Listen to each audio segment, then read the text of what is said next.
अस्सलामुअलैकुम। Of camera stories के एक न्यू एपिसोड के साथ मैं हूं Mazhar Malik. Thank you so much and love you so much आप सबके प्यार भरे फीडबैक का। मैंने कल जो आपको कहानी सुनाई थी, आज उसी को ही कंटिन्यू करने जा रहा हूं। मैंने कल भी कहा था, कुछ कहानियां ऐसी होती हैं कि लोग सिर्फ लिखते हैं, उसको मैं अपने लफ्ज़ों में ढाल लेता हूं। और ये कहानी मेरे लिए थोड़ी सी मुश्किल भी इसलिए साबित हुई। एक एक लफ्ज़ को याद करना कि कहीं कोई लफ्ज़ भूल ना जाऊं। कल भी इतना याद करने के बावजूद एक दो लाइनें फिर भूल गया था। जिस इंसान के साथ कुछ बीता हो, उसको हर लम्हा, हर पल, हर याद ऐसे लगती है जैसे सालों पुरानी नहीं, कल की बात हो। उनका ओरिजिनल नाम अरूज है और अब वो एक माँ हैं बच्चों की, एक बहुत अच्छी बीवी हैं।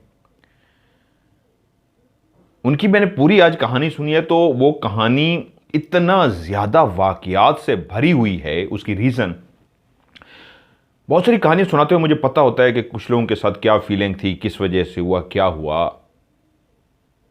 अरूज साहिबा के साथ इसलिए भी ये वाक़यात जो आज मैं सुनाने जा रहा हूँ बहुत ज़्यादा, एक तो ये निडर थी, और कुछ लोग ऐसे होते हैं जिनके अंदर खुदा दाद सलाहियत होती है, यानी कि गॉड गिफ्टेड, अल्लाह की तरफ से एक इनायत किया गया तोहफा। और अरूज साहबा को क्या तोहफा दिया गया कि जहां पे भी जिन्नात होते थे, इनको महसूस करा देते थे। उसकी रीज़न ये थी कि शुरू से ही वज़ाइफ ये बहुत ज़्यादा पढ़ती रहीं, निडर भी थीं, बहादुर थीं, यकीन कामिल भी था, और अल्लाह के इतने वज़ाइफ करती रहीं कि कभी किसी जिन, भूत और इस तरह के वाक़यात को दिमाग पे सवार नहीं किया। क्योंकि आज भी जो मैं आप सुनाऊंगा, आप हैरान हो जाएंगे, इस बंदी के साथ इतना कुछ हुआ और फिर उसी कमरे में जाके सो गई। तो ये ईमान की मजबूती, गॉड गिफ्टेड, कि जिन्नात अपना आप महसूस भी करा रहे हैं, आप फिर भी नहीं डर रहे, तो इसका मतलब है फितरी अमल है खौफजदा हो जाना, एक झटका निकल जाना, जो मेरा भी राज प्रोग्राम में निकलता है। ये फितरी अमल है। लेकिन झटका निकलने के फ़ौरन बाद ही फिर मैं स्टैंड लेके खड़ा हो जाता हूँ। हाँ जी, आओ, क्या मसला है। तो इनके साथ भी ऐसा हुआ ज़िंदगी में। तो बात लंबी हो जाएगी, शुरू करता हूँ अरूज साहिबा की कहानी। बहुत सारे वाक़यात शादी से पहले भी जो कुछ उन्होंने आगे जाके लिखे, आज वो सुनाऊँगा। शादी का वाक़या भी सुनाया मैंने कि जिस खातून ने शादी के लिए इनकी फुप्पो के खाला के पाँव तक पकड़ लिया, और बाद में जब उनको पता लगा वो एक जादू करने वाली औरत है और उसका रिश्ते को तोड़ दिया गया, तो उसने इनके ऊपर ब्लैक मैजिक कर दिया, काला जादू कर दिया। जो कारी साहब ने इनके घर में बैठ के पढ़ाई की, जो मैंने कल जहाँ पे कहानी ख़त्म की थी, कि बहुत ही माठी किस्म की चुड़ैल उन्होंने ज़िम्मे लगाया था, चुड़ैल के ज़िम्मे लगाया था कि इसके डराए और इसको परेशान करे। और उसका एक तिनके के 2-2.5 इंच 3 इंच के बराबर एक तिनके टाइप गुरा नीचे, तो उन्होंने कहा वो अपना बुत छोड़ गई है। यहाँ तक कि वो उठाने लगे तो वो अपना बुत भी वापस ले गई, कि बहुत ही माठी चुड़ैल थी। उस वक्त उन्होंने वज़ाइफ दिए कुछ पढ़ने के लिए कि ये हिसार कर लेना बेटा, ज़िंदगी में कभी कोई दोबारा मेरी ज़रूरत पड़ी मैं हाज़िर हूँगा, बस अपने वज़ाइफ को जारी व सारी रखना। वो कहती हैं ज़िंदगी में इस वक्त तक उनके साथ बहुत से वाक़यात हो रहे हैं, और आपकी कहानी मेरे लिए मुश्किल इसलिए, इतने वाक़यात हैं कि आज भी मुझे जाके आपके सारे वाक़यात लिखने पड़े हैं, याद करना बहुत मुश्किल है। शादी कहती अभी नहीं हुई थी कि मैं स्टडी करने के लिए एक रूम, पूरा अपने नक्शा बताया, मैं इस वक्त रूम का ही लफ्ज़ कह देता हूँ, उसके एक आगे पर्दे दे देते तो एक रूम ही बन जाता था। सारे दिन का एक शेड्यूल होता था, तो वहाँ पे रात को अकेली 10 बजे पढ़ाई करने के लिए उस रूम में नीचे कालीन के ऊपर गद्दा बिछाया होता, मैट्रेस, और उसके ऊपर वो बैठ के पढ़ती, और वहीं पे अक्सर सो भी जाती। ये लोग कहते हैं कि हम बहन भाई आपस में जब जिन्नात की बात करते थे तो हम लफ्ज़ जिन यूज़ नहीं करते थे कि कहीं उनको गुस्सा ना आ जाए, वो नाराज़ ना हो जाए। तो जिननी जो होती थी हम उसको कहते थे बाजी आ गई है, और जब हम ये लफ्ज़ यूज़ करते थे बाजी आ गई है, तो इसका मतलब है जिन्नात आ गए हैं। तो कहते उस एक ऐसी ही एक रात थी, मैं अपने कमरे में बैठी पढ़ रही थी। पढ़ते पढ़ते टाइम का एहसास ही नहीं हुआ कि रात के तकरीबन 12:30 पौना 1 बज गया। अब मुझे लगा कि मुझे सुबह जल्दी उठना है, इस वक्त मुझे सो जाना चाहिए। मेरे उस मैट्रेस के ऊपर एक ब्लैंकेट भी था, कंबल भी पड़ा हुआ था। वो कहती मैंने कंबल ओढ़ा और मुझे इस तरह सोने की आदत है कि मैं कंबल के अंदर ही मुंह छुपा लेती हूँ। बहुत सारे लोग, मेरी आदत भी ऐसी है कि मेरा फेस के ऊपर कोई भी रज़ाई या कंबल हो, मैं सो नहीं सकता, मेरा सांस बंद हो जाता है। मुझे चाहे जितनी शदीद सर्दी हो, फेस में बाहर रखता हूँ। और बहुत सारे लोग अपना फेस ब्लैंकेट के कंबल के अंदर कर लेते हैं, तो इनकी भी ऐसी आदत थी अरूज साहबा की। वो कहती है कि मैंने भी अपना मुंह कंबल के अंदर कर लिया, करवट ली और साइड पे करवट लेके मैं सो गई। अभी लेटे हुए और मुंह पे कंबल लिए हुए 1 से 1.5 मिनट का टाइम ही हुआ था कि इस तरह महसूस हुआ, जिस कमरे की लाइट मैं ऑफ करके सोई हूं उस कमरे में मैं अकेली नहीं हूं, कोई और भी है। कैसे पता लगा? कि पूरे जिस्म के ऊपर ही कंबल था, पांव के ऊपर भी कंबल था, लेकिन 2 ऐसे हाथ महसूस हुए, कलेयर जैसे हाथों का लम्स होता है कि पांव वाली जगह पे इस अंदाज में 2 हाथ आए कि उन दोनों हाथों ने मेरे पांव को दबाना शुरू कर दिया। जैसे किसी को नींद में सुलाना हो, या बुजुर्गों को अक्सर वो कहते हैं मेरे पांव दबा दो, तो कोई पांव दबाना शुरू कर देता है, तो कोई उनके इस तरह पांव दबा रहा था। वो कहती है कि मुझे एकदम से एहसास हो गया कि मेरे पांव को किसी ने दबाया है, तो मैं अंदर ही अंदर सोच रही हूं क्या हुआ, दबा रहा है? कंबल के ऊपर से ही लम्स है ना, कंबल के ऊपर से ही कोई हाथ से दबा रहा है, तो मेरा फेस तो अंदर है, बाजी होगी, कोई बात नहीं, बाजी को दबाने दो। अब ये मन ही मन में सोच रहे हैं, कितना भयानक मंजर है, रात का टाइम है, आप अंधेरे कमरे में सोए हैं कंबल लेके और आपके कोई पाँव को दबा रहा है और ये एहसास हो कि वो इंसान नहीं जिन्नात में से हैं, तो बहुत बहुत बड़े बड़े लोगों के दिल दहल जाते हैं। लेकिन वो एक बहादुर भी थी और वाकयात इस तरह के हो चुके थे, तो कहती मैं लेटी रही। आज जब उस बाजी ने, उस जिन्नी ने देखा, जिसको बाजी कह रही हैं कि मैं पाँव दबा रही हूँ और इसको फ़र्क नहीं पड़ रहा, तो उसी लम्हे कहती है तकरीबन कोई 30 सेकंड, 40-50 सेकंड मेरे पाँव दबाए गए और जब मैंने कोई रिएक्शन नहीं दिया तो कमर तक, बकायदा पाँव से लेके कमर तक मुझे दबाया जाने लगा। और वो 1-2 हाथ जो शुरू में महसूस हुए थे, जो मेरे पाँव को दबा रहे थे, उसी तरह के बेइंतहा हाथ थे, एक ही साइज के तकरीबन, जो कमर तक मुझे दबा रहे थे। यानी पाँव के ऊपर टांगें इस तरह दबाते हुए कमर तक वो लेटी हुई अरूज को वो दबा रहे थे। कहती उसी लम्हे मुझे कुछ पढ़ लेना चाहिए था, मैं आयात पढ़ती थी, मैं डरती नहीं थी, मैं हिसार कर लेती थी, मुझे उस वक्त हिसार कर लेना चाहिए था, लेकिन मैं अंदर ही अंदर उसी कंबल के अंदर लेटे हुए बाजी की इस हरकत को, जो वो मुझे दबा रही है, बाजी मतलब जिन्नी, ना नजर आने वाले जिन, कि जो मुझे दबा रही है, कोई बात नहीं, बाजी को दबाने दो। अच्छा, बहुत सारी मैं कहानी जब सुनाता हूँ ना, तो लोगों को देख के मुझे पता लग जाता है कि कितना सच है या कितना झूठ है। इनके बारे में मैं आपको बता दूँ, ये सब लफ्ज़ ब लफ्ज़ सच कह रही हैं, क्योंकि आपको पता है, मैं डिटेल मुझे भेजी जाए तो मैं सब बताता हूँ। इनके साथ ये जेन्युइन हुआ है सारा कुछ। कहती है बाजी मुझे दबाती रही, अब कमर तक मुझे दबाया जा रहा है, साथ ही जो एक हल्की सी कमरे के अंदर रोशनी थी, उसी रोशनी में मुझे अंदाज़ा हुआ, हाँ मैं अगर बाहर मुंह निकाल के देखूं रोशनी तो है, लेकिन एकदम से इस अंदाज में महसूस हुआ कि कुछ देर जो मुझे पाँव से कमर तक दबाया जा रहा है, अब इस अंदाज में मुझे महसूस हुआ कि दबाने वाले हाथों ने मुझे पाँव से पकड़ के जैसे हल्का सा घसीटा हो, और वो ऊपर जो मैट्रेस के लेटी हुई है अरूज, वो नहीं घसीटी, पूरा मैट्रेस ही पाँव से पकड़ने की वजह से मैट्रेस ही थोड़ा सा खिसका, घसीटता हुआ गया। तो उसी लम्हे कहते हैं मेरे दिमाग में ख्याल आया कि सामने तो वो सोफ़ा टाइप पड़ा हुआ है, इस तरह का सोफ़ा नहीं कहना चाहिए, मेज़ टाइप ही होती है, उसको सोफ़ा भी बनाते हैं, उसके ऊपर कुशन वगैरह रखते होते हैं, वो तकरीबन 1 फुट ऊंचा होता है ज़मीन से, सोफ़े तो बहुत नीचे तक होते हैं।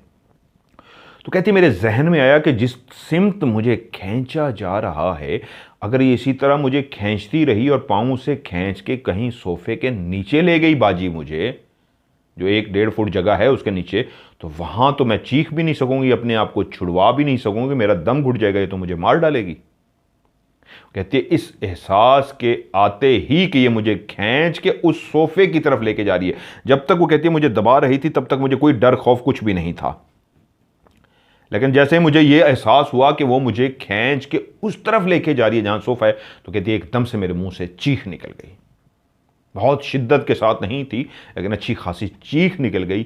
मैं चीखी हूं, चीखने से जो भी हाथ मेरे पाँव को पकड़ के मुझे आहिस्ता आहिस्ता घसीटना शुरू हो गया था, वो हाथ वहीं पे रुक गया। मुझे ऐसे लगा कि अब हाथ मेरे पाँव पे नहीं है, घसीटने का अमल रुक चुका है। और कहती उसके बाद मैं एकदम से उठ के बैठ गई। खूब अंधेरा तो नहीं था, हल्की हल्की लाइट थी, मैंने लाइट भी चला ली। कमरे में कोई नहीं था, बिल्कुल नहीं था, लेकिन बाजी जरूर मौजूद थी।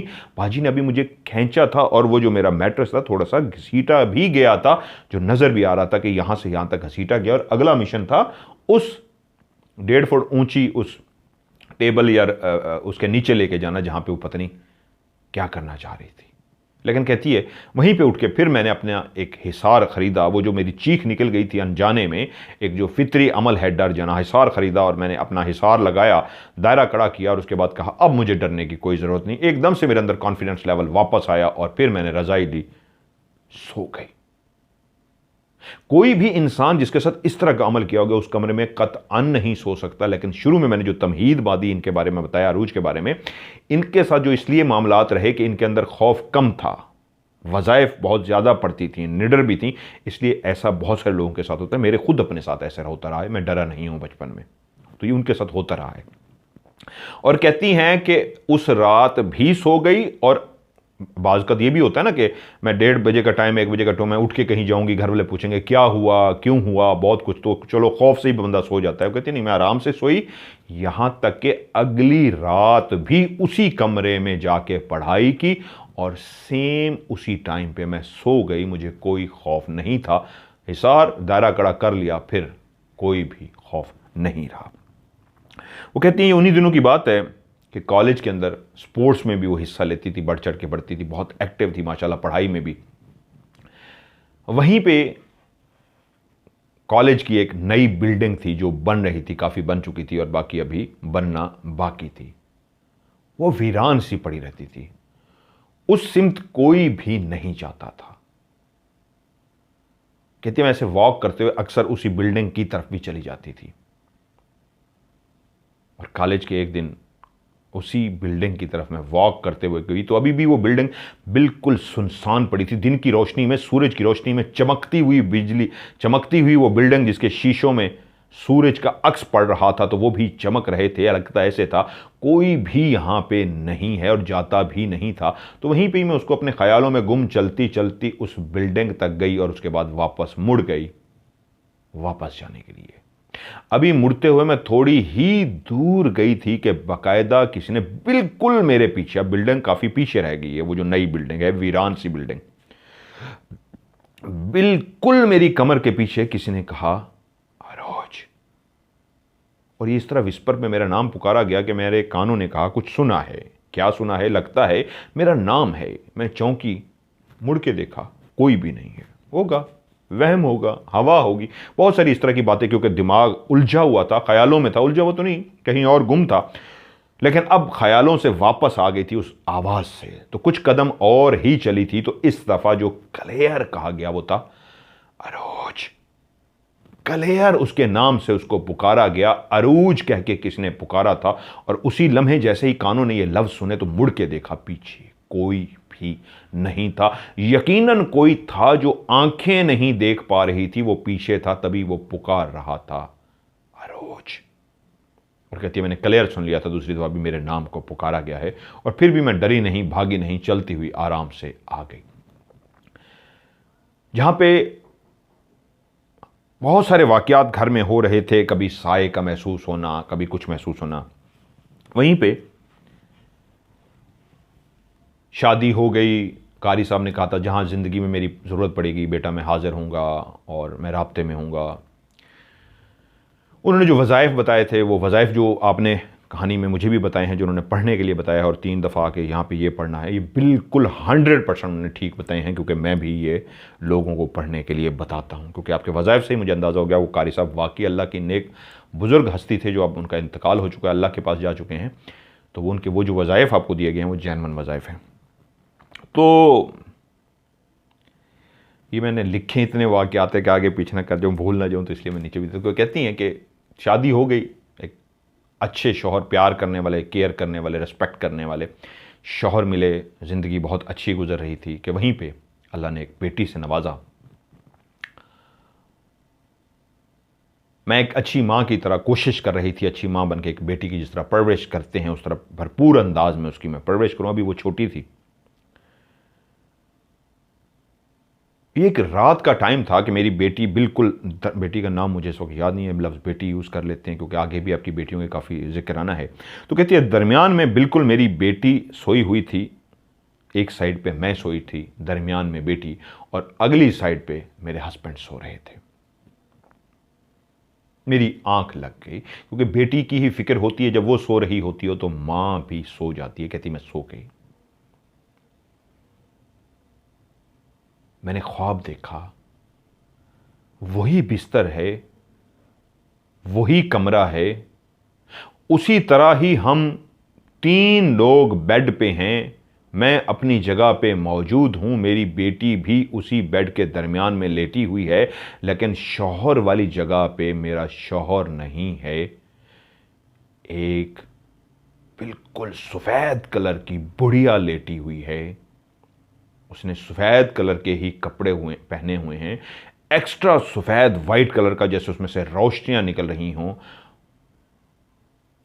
उसके इस तरह का कलर था कि सफ़ेद रोशनियां उसमें से निकल रही हों, लेकिन चेहरा उसका इतना काली, इतनी सफ़ेद के एक्स्ट्रा लाइट निकल रही थी उसमें से, और उसका जो चेहरा था, उसके चेहरे में आंखें बिल्कुल ब्लैक, टोटल ब्लैक, हमारा तो वाइट हिस्सा भी होता है, बड़ी बड़ी सी आंखें और बहुत बड़ी ब्लैक ब्लैक आंखें कि जब वो झपकती तो जान निकल जाए। वो लेटी हुई थी और मुझे देख के मुस्कुरा रही थी। कहती है जैसे ही मैंने ख्वाब देखा तो मुझे झटका लगा, मैं डरी उसको देख के। ऐसी भयानक आंखें और ऐसा अजीबो गरीब उसका चेहरा, इतना एक्स्ट्रा वाइट और अजीब सी आंखें कि मैं डरी, झटका मार के जाग गई। और जैसे ही मेरी आंख खुली तो मैंने देखा मैं अपने बिस्तर पे उसी जगह पे ही मौजूद हूं जैसा ख्वाब में देखा है। बेटी भी अपनी जगह पे है, लेकिन उस बुढ़िया की बजाय मेरे शौहर गहरी नींद सो रहे हैं। ये ख्वाब था जिसको देख के मैं डर गई थी। कुछ लम्हे ऐसे जागती रही, फिर आहिस्ता आहिस्ता मैं आखिर सो गई। फिर कुछ दिनों के बाद सेम यही ख्वाब देखा कि वही जगह है, बेटी भी अपनी जगह पे है, शौहर की जगह पे वही बुढ़िया लेटी है, सफ़ेद कलर के कपड़े पहने हुए, आंखें उसकी अजीबो गरीब ब्लैक, और अजीब सा चेहरा, डरावना चेहरा, और उसकी मुस्कुराहट इतनी भदी थी, इतनी भयानक मुस्कुराहट थी कि उसके दांत इंसानों की तरह नहीं थे, नुकीले छोटे छोटे दांत थे जिनको देख के एकदम बंदे को कांपना शुरू हो जाए खौफ से, ऐसे नुकीले उसके दांत थे। और जब वो मुस्कुरा रही थी तो वो नुकीले दांत भी नजर आ रहे थे। फिर से मैं डर गई और उसी तरह आंख खुल गई। फिर देखा उसी तरह शौहर लेटे हैं, तो सोचा या खुदाया ये मुझे कैसा ख्वाब आ रहा है। फिर कुछ दिनों के बाद ख्वाब देखा, वही बुढ़िया सेम जो बेडरूम का दरवाजा है जो बंद है वहीं खड़ी हुई है। फर्क यह है आज उसके कपड़े थोड़े से तब्दील हैं, वही एक्स्ट्रा फेयर एक्स्ट्रा वाइट उसका कलर है, आंखें बहुत बड़ी बड़ी हैं और उसी भयानक नुकीले दांतों के साथ खड़ी मुस्कुरा रही है। अब ऐसा होने लगा कि हफ्ते में तकरीबन 2 दिन मुझे ये ख्वाब आने लगा और मैं परेशान होने लगी कि मैंने कभी कुछ ऐसा सोचा नहीं, तो ये किस तरह का ख्वाब है, ये मुझे ख्वाब क्यों आ रहा है। अब वो बुढ़िया अक्सर ख्वाब में कभी खड़ी हुई नजर आती, कहीं बैठी हुई नजर आती। उसके चेहरे का रंग भी अब बदल रहा था। कभी वो ब्लैक कलर का, उसका शदीद ब्लैक कलर का चेहरा होता तो उसकी आंखें शदीद रेड होती थी। एक चीज हमेशा एक ही जैसी थी, वो थी उसकी भयानक सी मुस्कुराहट। पीले अजीब से नोकीले गंदे से देख के जिसको कराहत आए, उसके वो जो दांत थे वो मुस्कुराते हुए नुकीले से छोटे छोटे दांत नजर आते। जब भी मैं उसको देखती वो मुस्कुरा रही होती। मैं अभी तक इस ख्वाब को कुछ रंग, कुछ नाम नहीं दे पाई थी कि ये क्या हो रहा है, ये क्यों हो रहा है। कि वहीं पे एक रात उसमें तब्दीली ये आई कि मैंने देखा कि मैं भी अपनी जगह पे मौजूद हूं, मेरी बेटी भी अपनी जगह पे मौजूद है, शौहर की जगह पे सेम वही औरत बुढ़िया सी, भयानक बुढ़िया सी मुस्कुराते हुई लेटी है। लेकिन आज आंखें मुझे नहीं देख रही थी। मेरी निगाह जब उस बुढ़िया पे पड़ी तो आज मुझे नहीं देख रही थी। आज पहली दफ़ा था कि उसकी आंखें मेरी बेटी की तरफ देख रही थी। वो नीचे दरमियान में लेटी हुई मेरी बेटी को देख रही थी और आज मुस्कुराहट ही बदल गई थी, अजीबो गरीब सी मुस्कुराहट हो गई थी। पहले भी वो डरावनी मुस्कुराहट थी, लेकिन आज तो इंतहाई भयानक मुस्कुराहट थी और वो मेरी बेटी की तरफ देख रही थी। आज तो मेरा कलेजा हिल गया। वो जो मुझे मुस्कुरा के देखती थी, आज मेरी बेटी को देखना शुरू हो गई। इस ख्वाब ने मुझे ज़रूर हलचल पैदा कर दी कि या खुदाया ये क्या हो रहा है। इसी ख्वाब को जैसे ही मैंने 2 से 3 दफ़ा देखा, अब जब भी वो ख्वाब में आती थी तो मुझे घूरने की बजाय मेरी बेटी को घूर रही होती। तो मुझसे बर्दाश्त ना हुआ और वालिद साहब से राब्ता किया। मैंने कहा, अबू जान, बहुत अरसा हो गया, ऐसा कुछ भी नहीं हुआ जो मैं आपको बता सकती, लेकिन अब एक ऐसा ख्वाब है जिसको मैं मुसलसल देख रही हूं, तो मुझे डर नहीं लगा। बेटी की तरफ जब उसकी निगाहें गई हैं तो मैं डर गई हूं। कारी साहब से राब्ता कीजिए और उनसे पूछिए ये क्या माजरा है। वाले साहब ने कारी साहब से राब्ता किया। माह रमज़ान का वो महीना था, तो उन्होंने कहा, मैं 3 दिन के लिए एतकाफ़ में बैठ रहा हूं और बेटा अरूज तुम्हारे लिए बैठ रहा हूं। अब इसका पीछा हमेशा के लिए तुमसे, इस डाइन का पीछा तुमसे हमेशा के लिए छूट जाएगा। लगता है वो बाज नहीं आए जादू करने वाले।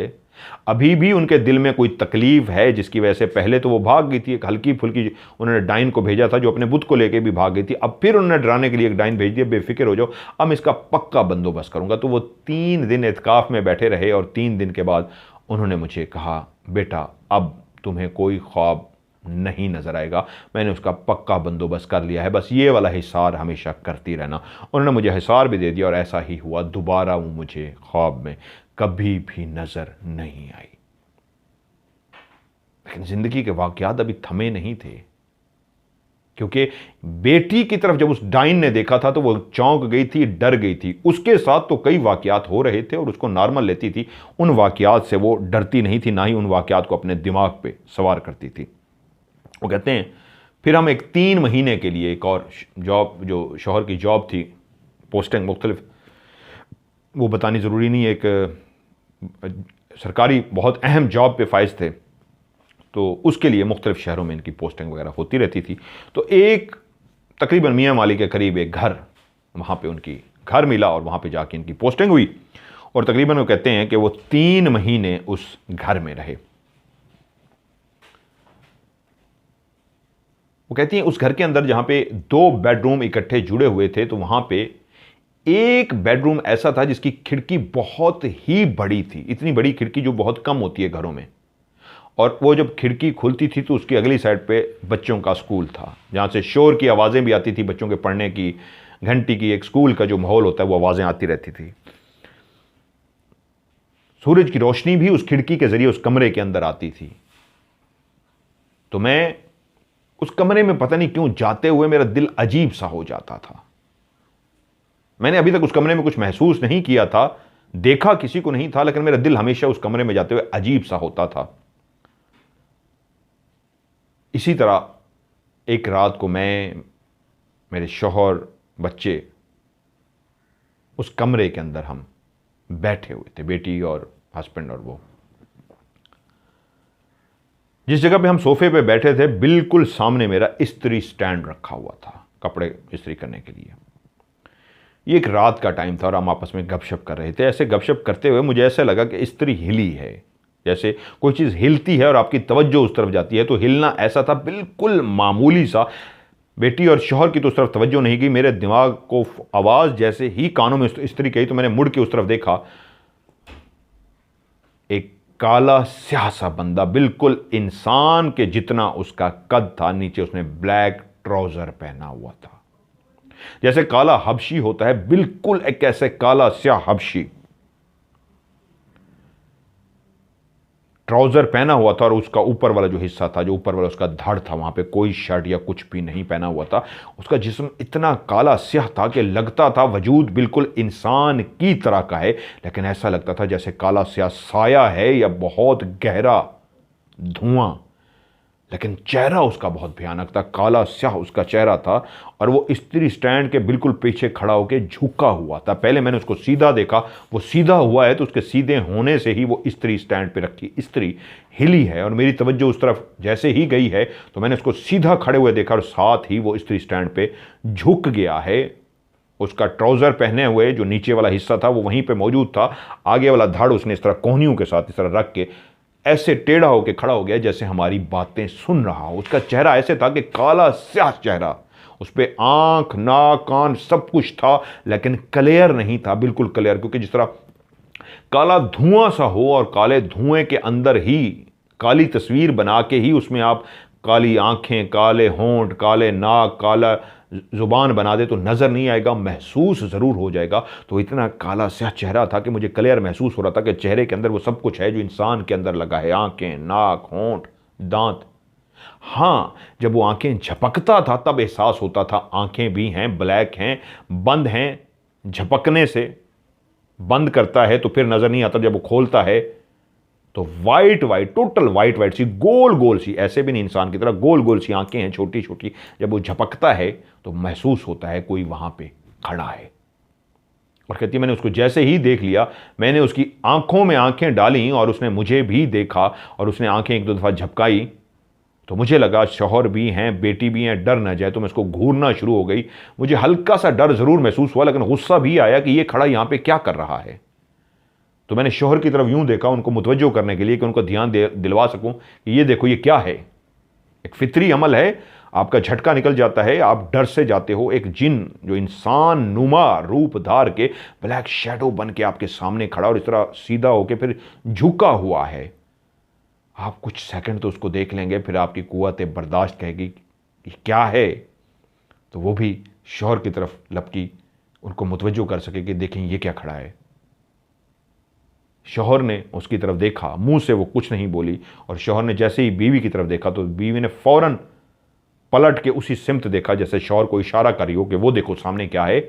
जैसे किसी को हम मुखातिब करने के लिए अक्सर कहते हैं, जैसे हमारी तरफ देखता है तो साथ ही हम मुंह उधर करते हैं कि उधर देखो। तो कहते हैं मैंने भी जब शौहर ने मेरी तरफ देखा तो मैंने गर्दन यूं हिलाई कि वो देखो, और जैसे ही मैंने उस सिमत में देखा वहां पे कोई भी नहीं था। तो मेरे शौहर ने पूछ लिया क्या हुआ अरूज, और मैं उस तरफ घूरती रही, और फिर मैंने कहा आपने कुछ देखा? कहते नहीं मैंने तो कुछ भी नहीं देखा। तो मैंने कहा नहीं कुछ भी नहीं, ऐसे मुझे लगता है कोई वहाँ पे इस तरह में जो महसूस हुआ, तभी मैंने आपको कहा देखे क्या है, शायद मेरा वहम हो या हो। लेकिन वो वहम नहीं था, वो हकीकत था, लेकिन बेटी भी थी इसलिए उन्होंने बात को आया गया कर दिया।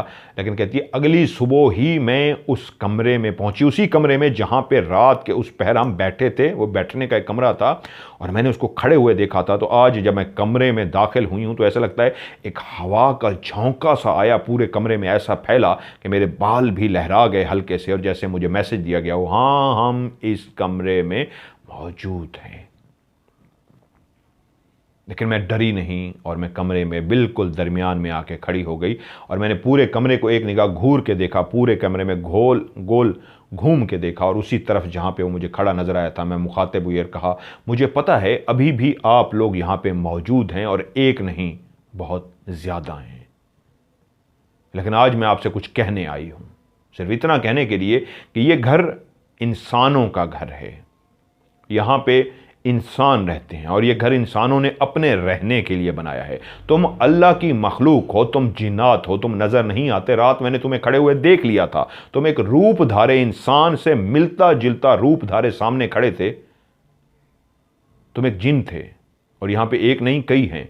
अल्लाह ताला ने तुम्हारे रहने के लिए और भी बहुत सारी जगह बनाई हैं, पहाड़ हैं, खंडर हैं, वीराने हैं, दरिया हैं, समंदर हैं, जंगल हैं, बहुत सारी जगह हैं जहां पे अल्लाह ताला ने आपको कहा है कि आप वो रहने की आपकी जगह, ये जगह जो हैं ये इंसानों के लिए हैं। तो आज मैं आपसे कहने आई हूं इस जगह को खाली कर दीजिए, और कभी भी किसी इंसान को परेशान मत कीजिए, ये इंसानों का घर है। वो कहते हैं कुछ देर ऐसे कॉन्फिडेंस के साथ बगैर डरे के दिन की रोशनी थी बेशक, लेकिन यह भी एहसास था उस झोंके का कि किसी ने मुझे महसूस तक करवा दिया, हाँ हम यहां पे हैं। पहले दिन से ही इस कमरे में आते हुए मुझे महसूस हो जाता था, रात क्लियर नजर आ गया था, और अभी आते ही हवा के झोंके ने इस्तकबाल किया था, जो बाहर से हवा नहीं आ रही थी। ये एक अलग ही झोंका था जो इस कमरे में था। और जब मैंने मुखातिब होकर उनसे बातें कर ली तो कॉन्फिडेंस के साथ मैं वापस आ गई। और कहती हैं वो आखिरी दिन था कि उस घर में जो हम 3 महीने रहे, कि मैं अंदर बाहर जाते हुए हमेशा जो घबराती थी, मुझे डर सा महसूस होता था, अजीब सा महसूस होता था। जब से मैंने वो जुमले बोल दिए थे कि ये इंसानों का घर है, यहाँ पे आप लोग नहीं रह सकते, उसके बाद कभी मुझे कोई भी डर महसूस नहीं हुआ। अंदर दाखिल होते ही कोई एहसास तक भी नहीं होता था कि कोई यहाँ पे और है। ऐसा लगता था कि जिस तरह मैंने काफ़ी देर खड़े होकर मुखातिब होकर उनसे बातें की थी, जैसे उन्होंने वो बातें मान ली थीं। और अल्लाह ताला की काफ़ी कुरानी आयात का हवाला दे के भी कहा था कि ये जिक्र है अल्लाह का, अल्लाह ने ही हुक्म दिया है। तो लगता है उन्होंने उस बात को कबूल कर लिया था। उसके बाद मैं जब भी उस कमरे के अंदर गई, जब भी अंदर बाहर आई, तो कभी एहसास नहीं हुआ यहाँ पे कुछ है। वो जगह बिल्कुल क्लियर हुई। वहाँ पे हम तकरीबन 3 महीने रहे। वही एक कमरा था जहाँ पे मुझे महसूस हुआ था। और फिर 3 महीने बाद वहाँ से हमारी शिफ्टिंग हो गई। उसके बाद हम लोग एक नए शहर फैसलाबाद में पोस्टिंग की वजह से उस घर में शिफ्ट हो गए। तकरीबन उस घर में हम 3 महीने रहे। अब आप सोचेंगे कि उनके साथ ही वाकयात क्यों हो रहे थे, तो इसका जवाब अभी से ही दे देता हूं। क्योंकि मैंने शुरू में कहा कि उनको एक अल्लाह ने गॉड गिफ्टेड एक सलाहियत दी थी कि जहाँ पे इस तरह की मखलूक होती थी, तो वो मखलूक जानती थी कि ये लड़की अरूज निडर है, बहादुर है, बर्दाश्त कर सकती है। क्योंकि जब जलवा कराते हैं या अपना दीदार कराते हैं या ये आपके सामने आते हैं तो इंसान बेहोश हो सकता है, हार्ट फेल हो सकता है, शदीद डर सकता है। लेकिन जिनात जिस बंदे के बारे में जानते हैं कि ये बहादुर है, नहीं डरेगा, और वो रूहानियत भी करता हो, कुरान मजीद की आयात भी पढ़ता हो बहुत ज़्यादा, तो वो खुद ब खुद उसके सामने आते हैं। तो इनके साथ इसलिए हो रहा था कि ये रूहानियत भी करती थी, वज़ाइफ भी पढ़ती थी, निडर भी थी। तो इसलिए जिस घर में भी जा रही थी वो हॉन्टेड नहीं था। इनको वो मखलूक अपना आप महसूस करा देती थी। ये एक नया घर था।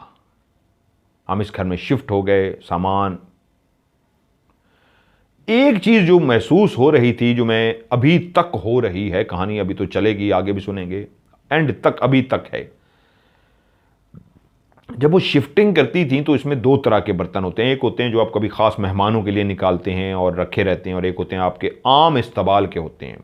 वो कहते हैं आम इस्तेमाल के जो मेरे बर्तन थे, वो अक्सर जब मैं एक घर से दूसरे घर में शिफ्टिंग करती तो मेरे जहन में यही रहता कि शायद शिफ्टिंग के दौरान ही वहाँ पे रह गए हैं या गुम हो गए।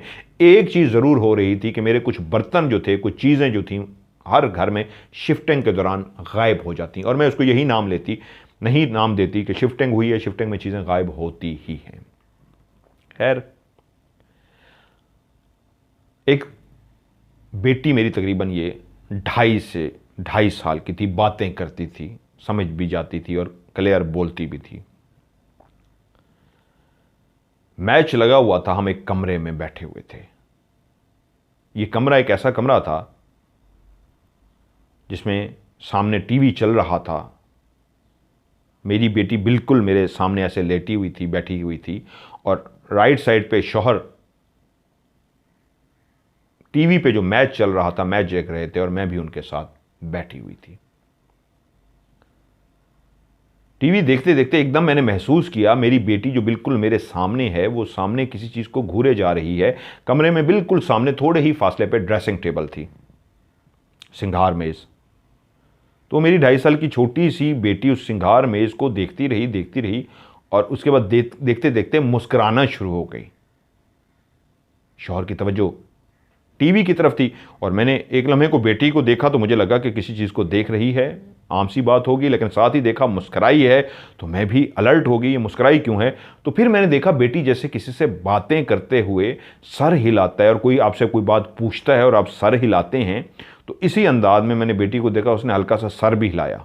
और ये जो बॉडी लैंग्वेज होती है, इस तरह बच्चे जब करते हैं तो इसका मतलब है किसी को देख रहे हैं और उसके सवाल का जवाब कर रहे हैं, या किसी ने सामने कोई इशारा किया है तो उसके इशारे का भी जवाब देते हैं। तो वो मुस्कुराई और फिर गर्दन भी हिलाई।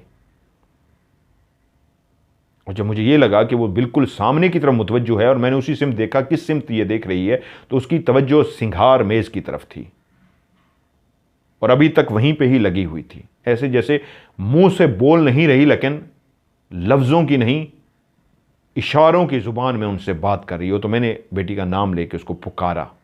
जैसे मैंने उसको पुकारा तो उसने मेरी तरफ देखा। तो मैंने कहा, बेटा क्या हुआ है, क्या देख रहे हो?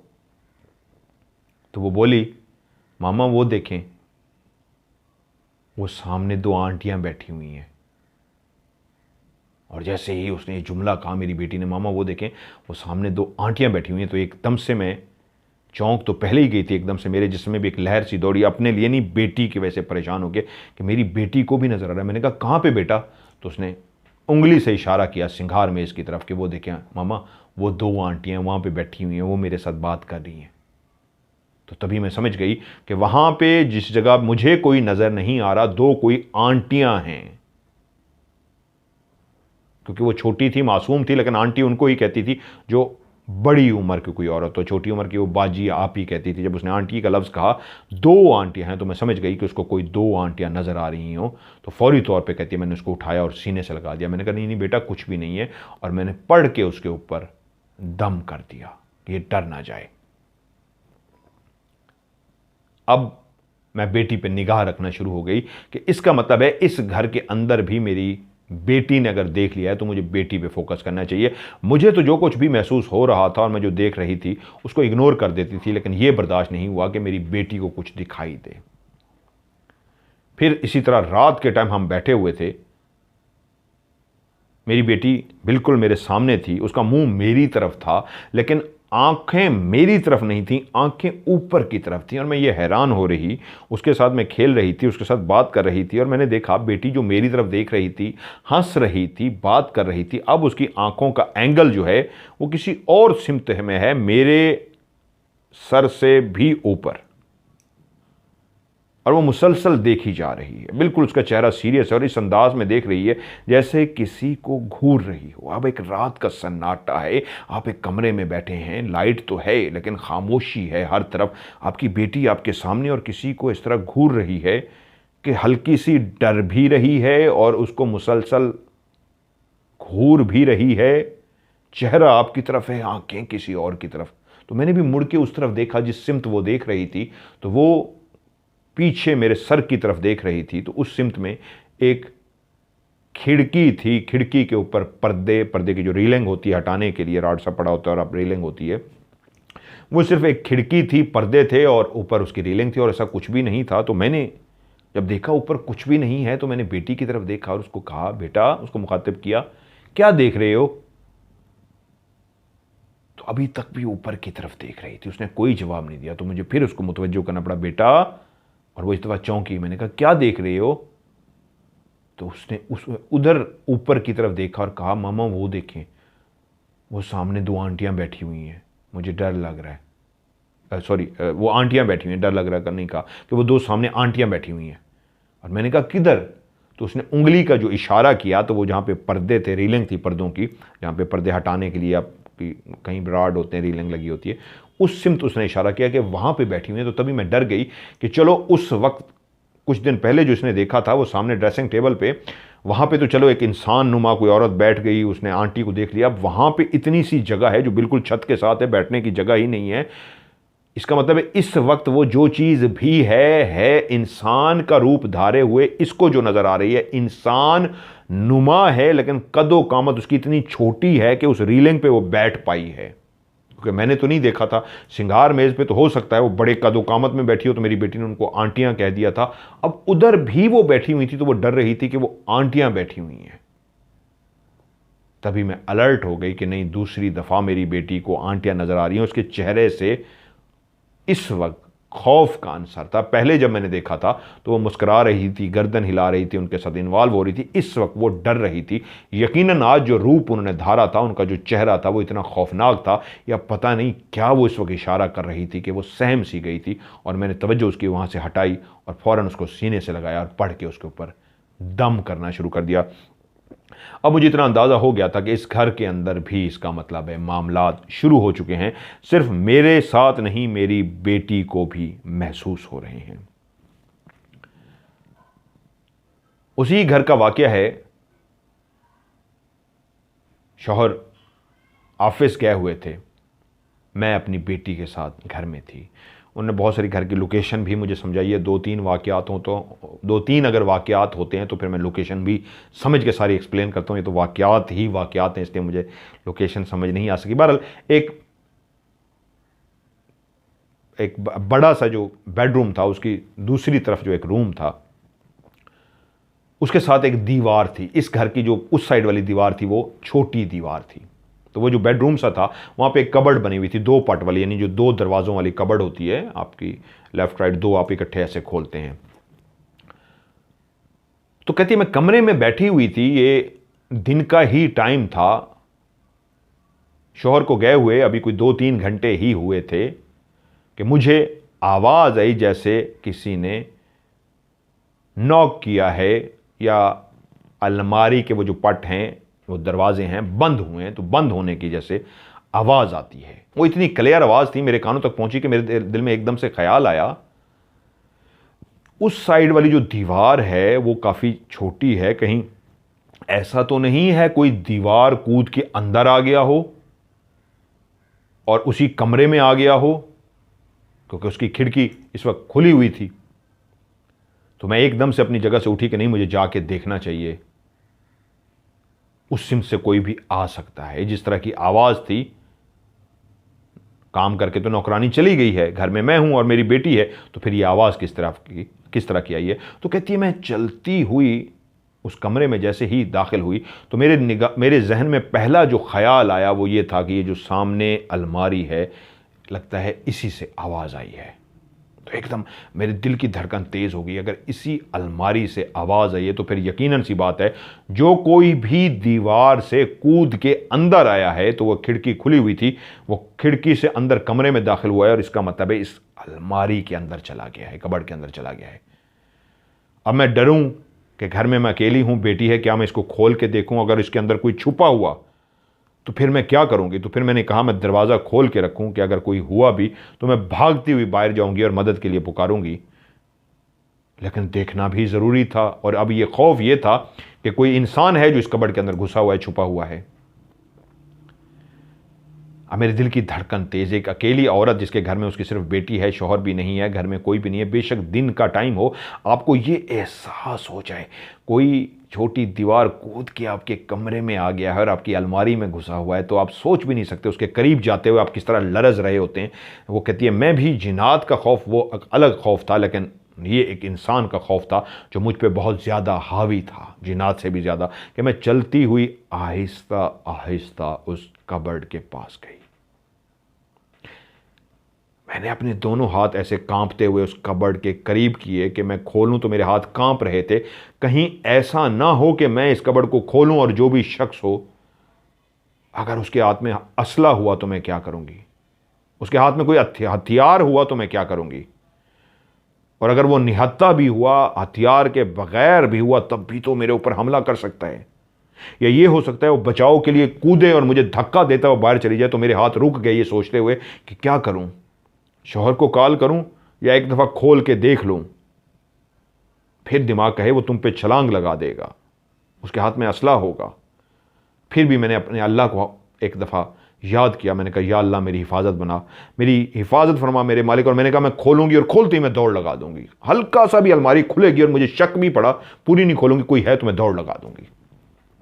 तो कहती है मेरे कांपते हाथों के साथ दोनों हाथ उस अलमारी की तरफ गए और मैंने लरजते हाथों के साथ अलमारी को थोड़ा सा खोला और झांक के देखा तो अंदर अभी तक तो कुछ भी नज़र नहीं आया था। हाथ मेरे कांप रहे थे और मैं अलमारी को खोलती जा रही थी, खोलती जा रही थी, खोलती जा रही थी, और अभी तक कुछ भी नज़र नहीं आ रहा था, यहाँ तक कि मैंने झटके से पूरे अलमारी खोल दी। अंदर कुछ भी नहीं था। मैं जो दौड़ने के लिए तैयार थी, मेरे दिल की धड़कन तेज थी, मेरे हाथ कांप रहे थे, लेकिन अलमारी में कुछ भी नहीं था। तो मैंने अलमारी के दोनों पट को वापस बंद कर दिया। मेरा वहम था, नहीं, आवाज़ तो क्लियर आई थी। मैंने अलमारी को ऐसे बंद ही किया और वापस मुड़ने लगी कि दोबारा से मैंने देखा अलमारी खुद से खुल गई। मैं समझी मैंने सही तरीके बंद नहीं की थी, इसलिए अलमारी खुल गई। अभी मुड़ने ही लगी थी तो दोबारा से मैंने अलमारी को कबर्ड को बंद कर दिया। अभी बंद ही किया था कि उसी लम्हे अभी हाथ पीछे ही हटे थे कि अंदर से किसी ने नॉक किया।